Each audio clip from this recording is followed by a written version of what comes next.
तो ये एक चैनल बना था एनर्जी का, फाइन। अब जो हमारे जेनिटल्स हैं, ये जेनिटल्स हमारे सबसे सबसे ज़्यादा लोअर हिस्से में आई हुई हमारा वो डायमेंशन है जिस डायमेंशन के थ्रू हम इस 3D वर्ल्ड में एंटर करते हैं। इसके अलावा हमारे पास कोई रास्ता नहीं है इस 3D वर्ल्ड में आने का। It's a very sacred and पवित्र रास्ता, लेकिन क्योंकि ये हमारी लोअर बॉडी में है तो हमें बड़ा शेम फील होता है। पर इसके साथ जो इसकी वाइब्रेशंस हैं, जो इसके इस एनर्जी का जो अपना एक बोलते हैं ना कि इसका जो वाइब है वो ये है कि ये आपको सिक्योरिटी की तरफ लेकर जाता है। पर जैसे ही हम इनसिक्योर फील करना शुरू करते हैं, जैसे ही हम किसी डर में जाते हैं, चाहे वो फ्यूचर की सिक्योरिटी हो, चाहे अनवर्दीनेस हो, चाहे कोई फ्रस्ट्रेशन हो, चाहे कोई गुस्सा हो, या किसी तरीके का रिवेंज हो, कोई जेलेसी हो, वैसे ही हमारी एनर्जी यहाँ पर ऐसे करके ब्लॉक होने लगती है। तो हमारे जो एनर्जी का चैनल है ये 2 तरीके से काम करेगा, एक नीचे जाना, ड्रेन होना, एक हायर उसमें जाना। जब हमारी एनर्जी ब्लॉक होने लगती है तो हमारी ज़िंदगी में क्या घटनाएं घटने लगती हैं। सबसे पहले हमारे पैसे का नुकसान होने लगता है, हमारे रिश्ते खराब होने लगते हैं और हमें लगता है बाहर से हो रहा है, बेसिकली हमने अपना एनर्जी ब्लॉक किया है। इसके बाद आता है हमारा second level of this is sexual energy channel.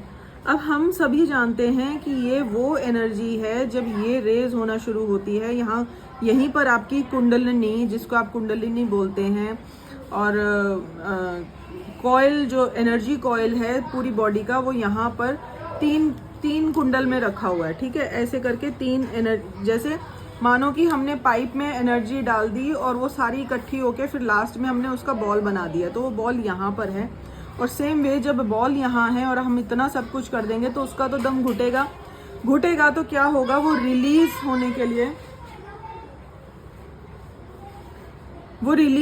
के लिए आपकी लाइफ में ऐसी घटनाएं घटाएगा जिससे आपकी जिंदगी में परेशानियां बनी ही रहेंगी।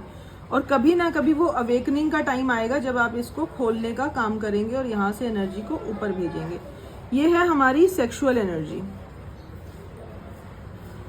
ठीक। ये तो हमारा रूट है बेसिकली। दिस एनर्जी ये भी यहीं से अप आ रही है, जैसे जैसे ऊपर की तरफ आएगी। अब यहाँ पर होता ये है कि सेक्सुअल जो हमारे इसकी वाइब है दैट इज अनदर डिफरेंट। यहाँ पर डिजायर्स हैं, ठीक है, मैं की भावना है, ईगो है, ये सब है। अगर ये सब रखा हुआ है, ईगो बहुत ज़्यादा है, तो यहाँ से सेक्सुअल एनर्जी का भी यही रहता है। जैसे ही सेक्सुअल एनर्जी रेज होने लगती है, ये एनर्जी यहाँ पहुँची, ऐसा फील होता है जैसे बस बॉडी को एक फिजिकल नीड है और हम जाके पार्टनर ढूंढ लें और सेक्सुअल एनर्जी को इंटरसेक्ट कर लें और काम खत्म। ऐसा नहीं होता। यहाँ से एनर्जी अगर ऊपर जाती है, ये सारी ईगो जो है, फ्रस्ट्रेशंस, लस्ट, डिजायर्स, अगर ये ओवर हो रही हैं तो यहाँ पर इस एनर्जी का भी अगेन दम घुटेगा। पर यहाँ इसके साथ भी भाई कनेक्टेड तो है ना तीसरी energy. This is our solar plexus, ठीक। ये सोलर प्लेक्सिस हमारी अग्नि की भी, अग्नि जिसे कहते हैं पेट में अग्नि जल रही है, खाना पचा रही है, ये सब, इसमें मैं बहुत है। अगर मैं बहुत है तो इसका भी दम घुट रहा है। तो जब हम कहते हैं कि कोई संत मैं से ऊपर उठ गया, यानी उसने ये तीनों चैनल अपने खोल लिए और वो यहाँ से यहाँ आ गया, तो ये मैं खत्म हो जाता है। जब हम बहुत अच्छी साधनाओं में जाते हैं तो वहाँ से ये मैं खत्म हो जाता है। जब तक ये मैं है तब तक का मतलब है कि ये यहाँ वाली एनर्जी कहीं ना कहीं स्टक है, ठीक है। ईगो का होना और प्राउड होना, ओवर प्राउड होना अपनी चीज़ों के लिए, दूसरों को देख के चलना, ये सब इन लोअर चक्रास में आ रहा है। लेकिन एनर्जी इज सेम। यही एनर्जी तो ऊपर वापस जाएगी, जिसको आप कुंडलिनी बोल रहे हैं। जब ये यहाँ पर आती है, मानो आपने ये सारे चैनल खोल लिए, दिस इज हार्ट चक्रा, ठीक है। ये हार्ट चक्रा, जैसे यहाँ पर आपने ग्रेविटी फील करी है, इस लेवल पर आपने ग्रेविटी फील करी है, आपको पता है कि आप नीचे की तरफ कुछ भी फेंकेंगे तो वो और नीचे ही जाएगा। सेम वे ये वाले चक्रा जो हैं, ये मेजर ग्रेविटी में काम कर रहे हैं। बट दिस हार्ट चक्रा, इसका अपना एक मैग्नेटिक डायमेंशन है। ये ग्रेविटी के अगेंस्ट खड़ा है, ठीक है, समझ पा रहे हैं? जैसे दो मैग्नेट्स ऐसे कर सेम पोल्स अगर मिलाते हैं नॉर्थ नॉर्थ तो मैच नहीं होते, सेम वे ये अपने डायमेंशन पर है, ये अपने डायमेंशन पर है, इसका मैग्नेटिक फील्ड अलग है और ये तक कहा जाता है कि इसका मैग्नेटिक फील्ड 5 टाइम्स बिगर है इसके इस डायमेंशन से, ठीक। This heart chakra is for compassion,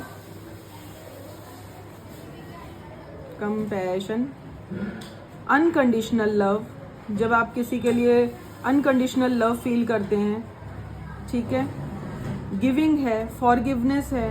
अगर आप कह रहे हैं कि मैं उसको माफ नहीं कर पाऊंगा, इट मीन्स कि आपका ये चक्रा ब्लॉक है। पुरानी यादें, पुराने जख्म अगर आपके पास पड़े हैं, पुराने डर आपके पास पड़े हैं किसी रिश्ते को लेके, इसका मतलब आपने हार्ट चक्रा को ब्लॉक कर रखा है। हम जैसे जैसे माफ़ी की प्रैक्टिस करते जाते हैं वैसे वैसे ये धीरे धीरे धीरे धीरे करके ओपन होने लगता है और इसका जो मैग्नेटिक फील्ड है वो बढ़ने लगता है।